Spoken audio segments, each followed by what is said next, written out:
ওই ব্যারিস্টার সুমন বলেছিল প্রসিকিউটর হয়ে যেই সাইদি কেন ফাঁসি হলো না, আমি চেষ্টা করেছিলাম তাকে ফাঁসি দেওয়ার জন্য। গত 2 দিন আগে তাকে আদালতে উঠানো হয়েছে, কান্না করে করে বলতিছে আমি জেলে থাকি, আমার জন্য যদি দেশের মানুষ ভালো থাকে থাক। তার কি অভিমান, জেলে বন্দী হয়ে বলতিছে আমার জন্য যদি দেশের মানুষ সুখে থাকে থাক, আমি জেলেই থাকতে চাই। আমরা ব্যারিস্টার সুমনকে বলতে চাই, তুমি আল্লামা সাঈদীকে, নিরপরাধ আলেমকে ফাঁসি দেওয়ার জন্য চেষ্টা করেছো, আর আজকে তুমি মায়া কান্না কান্দিচ্ছ। তোমার কান্না দেখে মানুষেরা কষ্ট পায় না, আরো এনজয় করে। এ কথা কর না কে? তার কারণ আলেমদের কষ্ট তোমাদের মনে কষ্ট দেয়নি। আলেমদের হাতে হাত পরানো হয়েছে তোমাদের চোখের সামনে, তোমরা কথা বলনি। আজকে আলেমদের বিরুদ্ধে লেগেছো, আল্লাহ তোমাদেরকে লাঞ্ছিত করেছে। এই বাটপার পল্টিবাজ ব্যারিস্টার সুমন, আল্লাহ তাকে লাঞ্ছিত করলো। ওই আল্লামা সাঈদীর বিরুদ্ধে যিনি প্রধান বিচারপতির রায় দিয়েছিল এসকে সিনহা, আল্লাহর কি খেলা, আল্লামা সাঈদীকে ফাঁসি রায় দেওয়ার 6 মাসের মধ্যে তার বিচারপতির পদ গেছে, তিনিও বাংলাদেশ থেকে পালিয়ে যেতে বাধ্য হয়েছে। আর আল্লামা সাঈদীর বিরুদ্ধে সরকারি অ্যাটর্নি জেনারেল ছিল ব্যারিস্টার মাহবুবে আলম। যখনই করোনা এসেছে একেবারে করোনা ধরে কুপকাত। এ কথা কর না কে? আর একজন ছিল আল্লামা সাঈদীর বিরুদ্ধে ব্যারিস্টার তুরিন আফরোজ, অনেকে চেনেন, আমার সঙ্গে ডিবেট হয়েছিল। সেই ডিবেটে জিততে না পেরে আমাকে আই লাভ ইউ বলেছিল। উনিও কিন্তু আল্লামা সাঈদীর বিরুদ্ধে ছিল। আজকে আমরা বলতে চাই, আল্লামা সাঈদীর বিরুদ্ধে যারা যারা লেগেছে আল্লাহ তাদেরকে জমিনে লাঞ্ছিত করেছে। আল্লামা সাঈদীকে 14 আগস্টে হত্যা করা হলো পরিকল্পিতভাবে, আর স্বৈরাচার পালিয়ে গেল 5 আগস্টে। তার মানে বোঝা গেল আল্লামা সাঈদীকে হত্যা করার পরে 1টা বছর তারা ক্ষমতায় থাকতে পারল না। এ ধরে বলেন কার খেলা? ওই সমস্ত এমপি মন্ত্রী আছে না পালাইছে? মন্ত্রীরা সব কোথায় গেল, কোথায় কাদের কাকা, তাদের জন্য দেশটা কেমন লাগে ফাঁকা ফাঁকা। এমপিরা সব কোথায় গেল, কোথায় কাদের কাকা, তাদের সারা দেশটা কেমন লাগে ফাঁকা। এ শূন্যস্থান পূরণ বোঝে না, চিৎকার করে বলেন লাগে ফাঁকা। পালাবো না যাই না কবু দেখা, তাদের জন্য দেশটা কেমন লাগে ফাঁকা। আইন মন্ত্রী আটকে গেল আইনের ফাঁকে, দাড়ি সারা দরবেশের ভণ্ড ভণ্ড লাগে। এ কথা কর না কে? এ যে বিশাল বড় দাড়ি ছিল দরবেশ বাবা, শোনেন না? আল্লাহর কি কাম, দাড়ি কাটে ক্লিন শেভ করে পালাতে গেছে আইন মন্ত্রী সাথে করে নিয়ে, নৌকো চড়ে পালাতে গেছে। কোস্টগার্ড ধরে ফেলেছে আইন মন্ত্রীকে। আইন মন্ত্রী বলতেছে স্যার আমাকে একা কেন ধরলেন, এই যে দরবেশ বাবা আছে। এ কথা কর না কে? এই বাংলাদেশে জামাত বিএনপির একটা নেতা যদি ধরা পড়ে, এরা চিন্তা করে আমরা ধরা পড়েছি, অন্য কর্মী যেন ধরা না পড়ে। আর এমন দল করে এরা চিন্তা করে মিলেমিশেই ডিম থেরাপি খাই। আর ওই যে আল্লামা সাঈদীর বিরুদ্ধে ছিল বিচারপতি কালামানিক, মনে আছে না নাই? একমাত্র আল্লামা সাঈদীকে যিনি ফাঁসির রায় দিয়েছিল এই বিচারপতি কালামানিক। সব বিচারপতি দিয়েছিল আজীবন কারাদণ্ড, আর কালামানিক দিয়েছিল ফাঁসির রায়। টেলিভিশনে গিয়ে বলতো সাঈদী রাজাকার। কেন ফাঁসি হলো না? আমার মনে কষ্ট থেকে গেল। আল্লাহ কি খেলা, ও ছেলেদের পালাতে গেছে 15,000 টাকা দিয়ে নৌকো ভাড়া করছে। কয় হাজার? আল্লাহর কি খেলা, যেই লোক 15,000 টাকা নিয়েছে টাকা গুনে নিয়ে জনগণক ধরে দিয়েছে, জনগণকে ধরে দিয়েছে। জনগণ এমন হাগিয়ে দিয়েছে, কলার পাতা কাটে ছোট বাচ্চা খাতনা করে যেভাবে শুয়ে রাখে ওইভাবে ময়নাক শুয়ে রাখছে রে। তারপরের দিনে ছেলেটে নিয়ে যাইয়া এমন হাদিয়া দিয়েছে, কালামানিক আছে কিন্তু কালামানিকের বিসি নেই। আইন মন্ত্রী আটকে গেল আইনের ফাঁকে, দাড়ি সারা দরবেশের ভণ্ড ভণ্ড লাগে। শুনছি কত নেতা নেত্রী খাইতেছে ভাই ডান্ডা, বিচারপতি কালামানিকের ফাটিয়েছে তাই আন্ডা। পলকেরও ঝলক গেল গেল থামিয়া নেটের শাখা, তাদের সারা দেশটা কেমন লাগে ফাঁকা ফাঁকা, পালাবো না যাই না কবু দেখা, তাদের জন্য দেশটা কেমন লাগে ফাঁকা ফাঁকা। এই আলোচনা কি চলবে?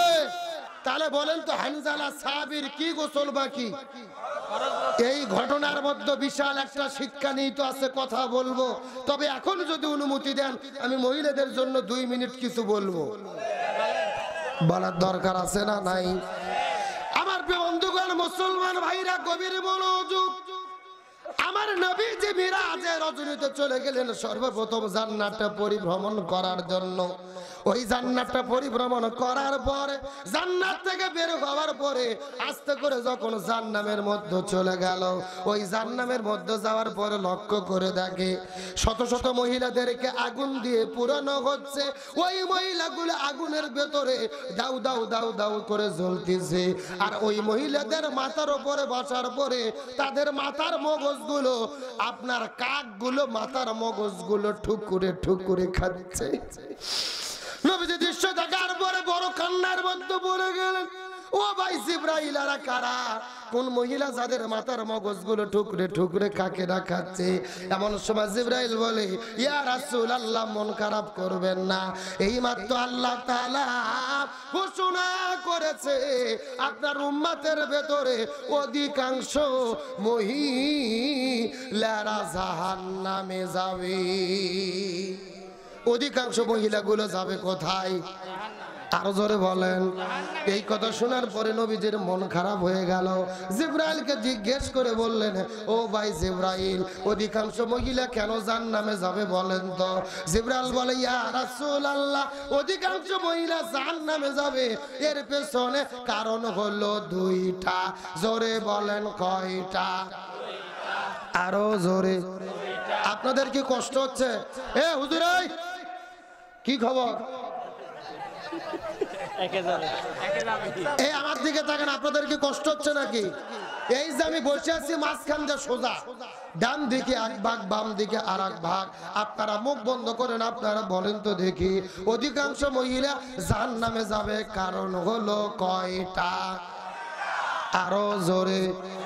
আপনারা মুখ বন্ধ করেন, আপনারা বলেন তো দেখি, অধিকাংশ মহিলা জাহান্নামে যাবে কারণ হলো কয়টা?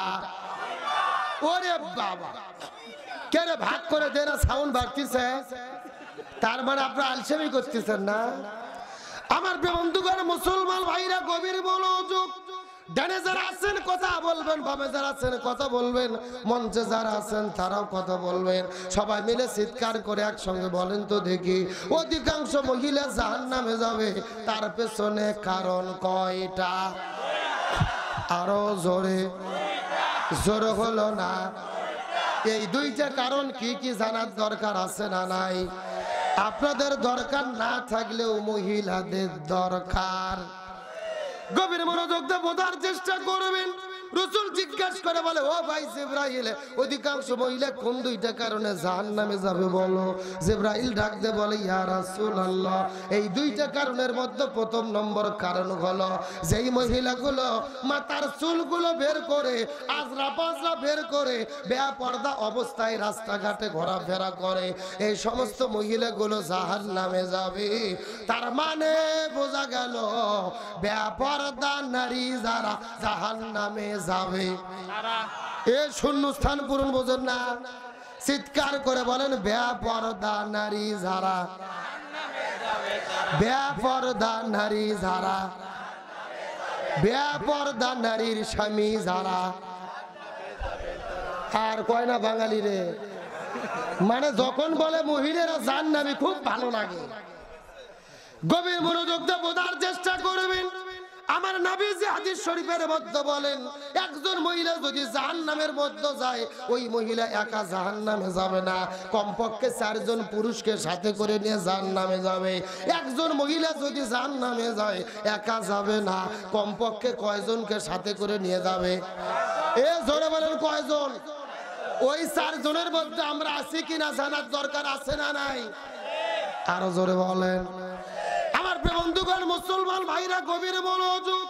এই চারজনের মধ্যে প্রথম নম্বর হলো এই জমিনের মধ্যে যেই মেয়েটা পর্দা করে না, এই মেয়ের বাবা যদি থাকে আর বাবার অধীনে যদি মেয়ে থাকে, মেয়ে যদি পর্দা না করে, ওর বাবা যদি সারা দিন নামাজ পড়ে আর মাথার কপালটা কালো করে ফেলে, 36 বার যদি হজ করে, যাকাত দেয়, জিকির করে, ওই মেয়েটা বেপর্দা হওয়ার কারণে তার বাবার নামাজ, রোজা, হজ, যাকাত আপনাদের পদ্মা নদীতে ভেসে চলে যাবে। ওই মেয়ের সঙ্গে বাবাকেও জাহান্নামে যেতে হবে। আমার কথা কি বোঝা যায়? বাপ খুবই ভালো ভাই, মাথার টুপি, মুকুটদারি, হজ করছে 6 বার, কিন্তু ওর মেয়ে পরিমণি হয়ে রাস্তাতে ঘোরে। এ কথা কোন না কে? এরকম হাজি আপনাদের এলাকায় নাই? ও মনে করছে 6 বার হজ করছে, আমার জান্নাত ঠেকাই কে? তোমার জান্নাত যাওয়ার বাধা দেওয়ার জন্য তোমার ওই পরিমণি নিয়েই যথেষ্ট। এই তো রাসূল বলেছেন, একটা মেয়ে যদি জাহান্নামে যায়, একা যাবে না, 4 জনকে সঙ্গে করে নিয়ে জাহান্নামে যাবে। তার মধ্যে 1 নম্বর হলো বাবা, 2 নম্বর হলো বড় ভাই। কোন মেয়ে যদি পর্দা না করে, তার যদি বড় ভাই জমিনে বেঁচে থাকে, ওই ভাইয়ের অধীনে হলো তার ছোট বোন।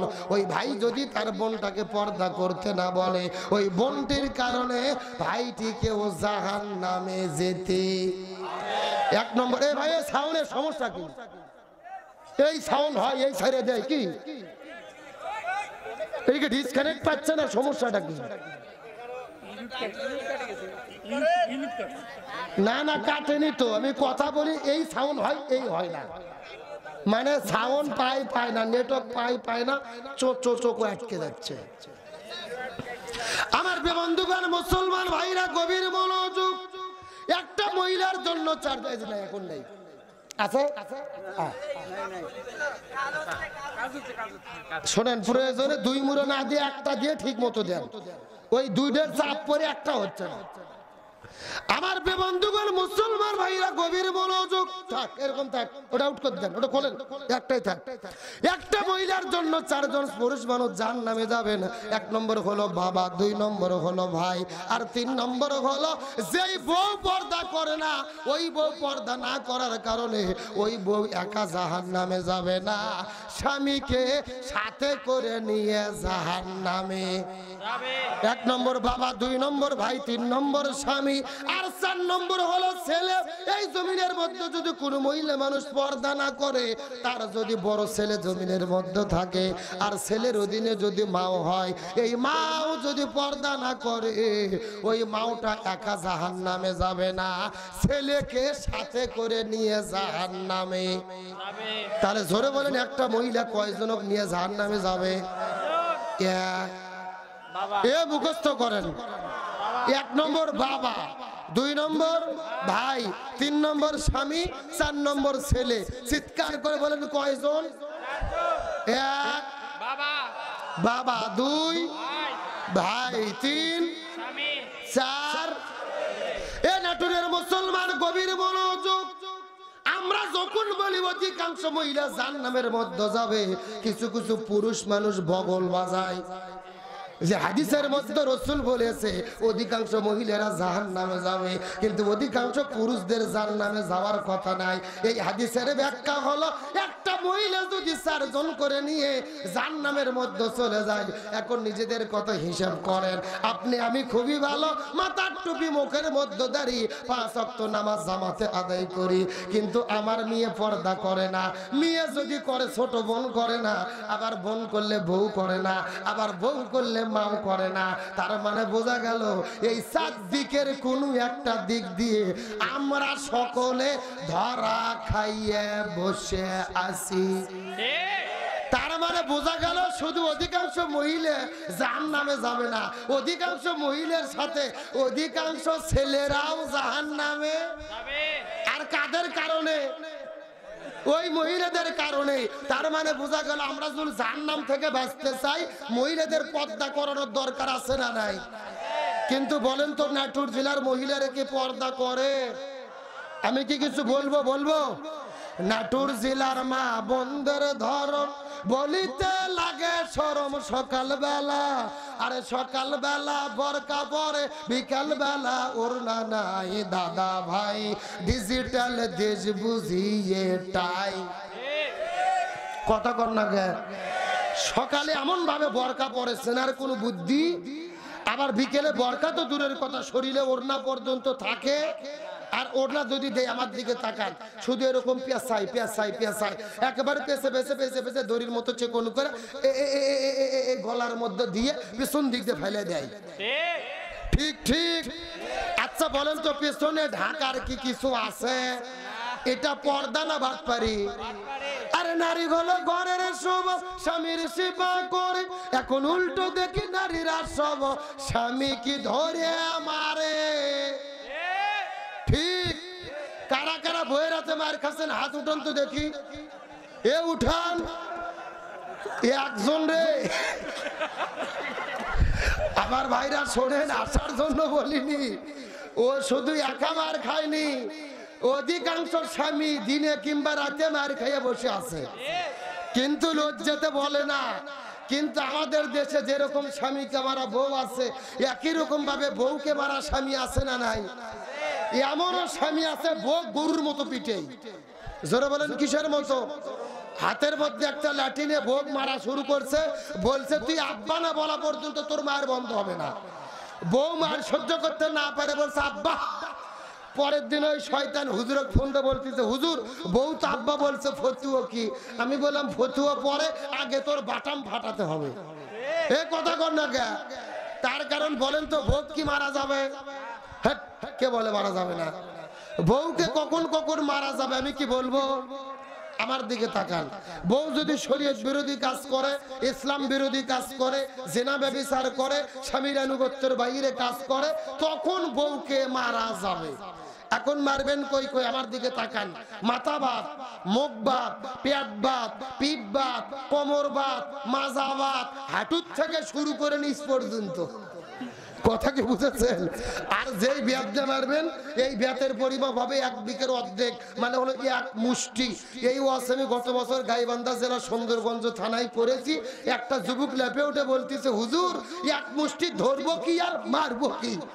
তখন আর একজন বলতেছে, হুজুর ধরার পরে যদি কোনো মতো মাথা বার হয়ে থাকে, ওই মাথা দিয়ে ঘুঁতো দেবো হুজুর। অর্থাৎ আছে না নাই? ও তাও ভোগ মারবে। এখন বলেন তো ভোগ মারলে কি বউ ঠিক হবে? না, রাসূল বলেছেন মহিলাদের সৃষ্টি করা হয়েছে বাম পাদরের বাঁক হাড় দিয়ে। জোরে বলেন কি হাড়? এখন বাঁক আরো যদি হাতুর দিয়ে মারে সোজা করতে চান সোজা হবে, ভেঙে মুচকে যাবে। এই জন্য মহিলাদেরকে মারে নয়, মা বোনদের ভালোবাসা দিয়ে সোনা ময়না কলজে টিয়ে পাখি বলে আপন করা লাগবে। সুবহানাল্লাহ কোন।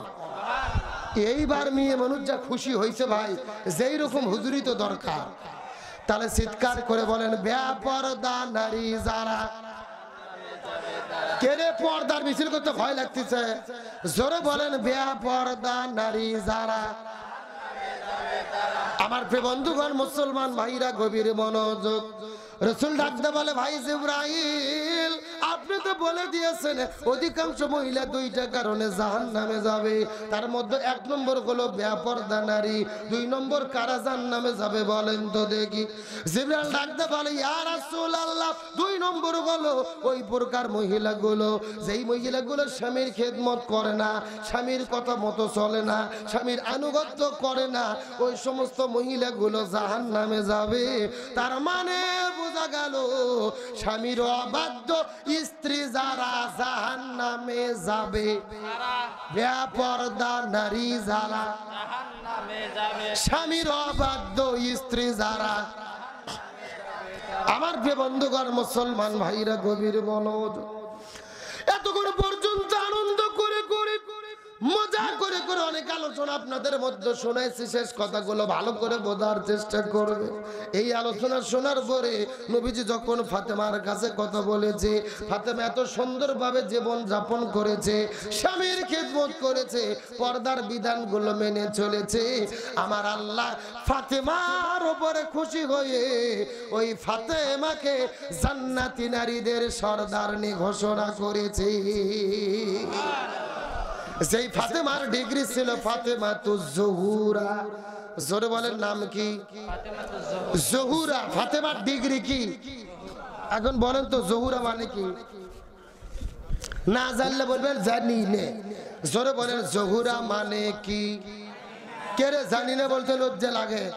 আমার টাকা দেখি জন্য নিয়েছেন, আমি বলে দিয়ে যাবো। জোরে বলেন জহুরা মানে কি? আরো জোরে। যারা মাহফিলে আসেনি এরা চিন্তা করতেছে জহুরা মানে মনে হয় জানি নে। আমার বন্ধুগণ, মুসলমান ভাইরা গভীর মনোযোগ। নাটোর জেলার মা বোনদেরকে ডাকতে বলবো, মা বোনেরা গভীর মনোযোগ দেব, বোঝার চেষ্টা করবেন। এই জহুরা নামে আলোচনা শোনার পরে আপনারা যদি আমল করতে পারেন, আপনারা ফাতেমার সঙ্গে ওই জান্নাতের ভেতরে একই জায়গায় জায়গা পাবে। জহুরা মানে কি? আলোচনাটা সর্বশেষ কথার মধ্যে ঢোকানোর চেষ্টা কর।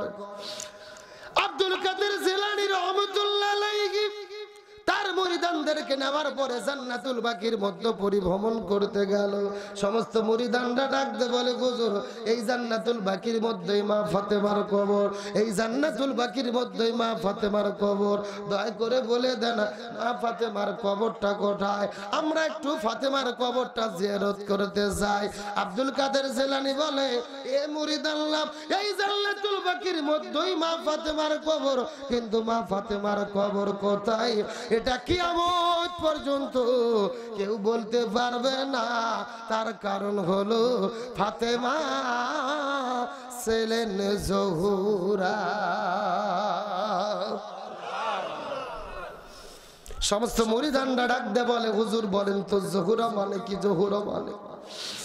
আব্দুল কাদের জিলানী বলে, এ মুরিদানরা যদি জহুরা মানে জানতে চাও মনোযোগ দিয়ে শুনে নাও। যেদিন নবী পৃথিবীর মধ্য থেকে বিদায় নিয়ে চলে গেছে, নবী বিদায় নেওয়ার পরে ফাতেমা সুন্দর করে সাজুগুজু করে না, গোসল করে না, সুন্দর করে খাবার খায় না, পাগলের মতো জীবন যাপন করে। কিন্তু নবী বিদায় নেওয়ার 1 নয় 2 নয় 6 মাস পরে চিৎকার করে বলেন, কয় মাস? নবী বিদায় নিয়ে চলে যাওয়ার 6 মাস যখন পার হয়ে গেল, হঠাৎ করে ফাতেমা একদিন সুন্দর করে ঘরটাকে সাজুগুজু করেছে, সুন্দর করে হাসান হোসেনকে সাজুগুজু করে দিয়েছে, নিজেও সুন্দরী সেজেছে, নিজেও সুন্দরী সেজে ঘরের মধ্যে বসে আছে। হযরত আলী আস্তে করে ঘরের মধ্যে ঢোকার পরে লক্ষ্য করে দেখলেন 6 মাস পার হয়ে গেল, ফাতেমা কোনোদিন সাজুগুজু করে না, কিন্তু 6 মাস পরে ঘরের মধ্যে সাজুগুজু করে বসে আছে। এমন দৃশ্য দেখার পরে ফাতেমা মুস্কি মুস্কি হাসা শুরু করলেন, আলীও তার দেখা দেখি মুস্কি মুস্কি হাসা শুরু করলেন। হযরত আলী মুস্কি মুস্কি হাসে, ফাতেমা ডাকতে বলে, ও প্রাণের স্বামী, আর কোনোদিন সাজুগুজু করতে পারবো না, আর কোনোদিন সুন্দর করে ঘরটাকে সাজায় দিতে পারবো না, আর কোনোদিন হাসান হোসেনকে সাজায় দিতে পারবো না রে। তার কারণ হলো আজকে গভীর রজনীতে হয়তোবা ফাতেমার বিদায় হবে। গাছের গোড়া কাটলে গাছ যেমন ঠাস করে বলে যায়, হযরত আলী তেমনি পড়ে গেলেন ঘরের মাঝায়। ফাতেমা ডাকতে বলে, প্রাণের স্বামী, এমন করে কাঁদবেন না, এই পৃথিবীতে এসেছি যাওয়ার জন্য, আসলে যাইতে হবে। চিৎকার করে বলেন তো, আমরা এসেছি থাকার জন্য নাকি যাওয়ার জন্য? ওর স্বামী পৃথিবীর মধ্যে এসেছে, একদিন বিদায় নিয়ে চলে যাওয়া লাগবে। এ নাটোরের মুসলমান, শেষ কথাগুলো অন্তর দা ব্যক্তি ভালো করে বোঝার চেষ্টা করবে। এই যে গত 3 দিন আগে এই বাংলাদেশের মধ্য থেকে একজন সাহিত্যিক চলে গেল, গীতিকার লিখে গেলেন, যিনি একটা গান লিখেছিলেন, বাড়িওয়ালা নাই রে বাড়ি নাই রে দুনিয়াতে, বাড়িওয়ালা নাই রে বাড়ি নাই রে দুনিয়াতে। যেই গজলটা তামাম পৃথিবীতে ভাইরাল হয়ে গেছে, তিনি যেই বাড়ির মধ্যে বসে লিখেছিলেন, বাড়িওয়ালা নাই রে বাড়ি নাই রে দুনিয়াতে, ওই বাড়িটা রেখেও তিনি বিদায় নিয়ে চলে গেলেন। তিনিও মেসেজ দিয়ে বুঝাইতে চায়, এ নাটোরের মুসলমানেরা, আমরা যেই বাড়িতে আছি এই বাড়িতে কিন্তু থাকবো না, একদিন আমাদের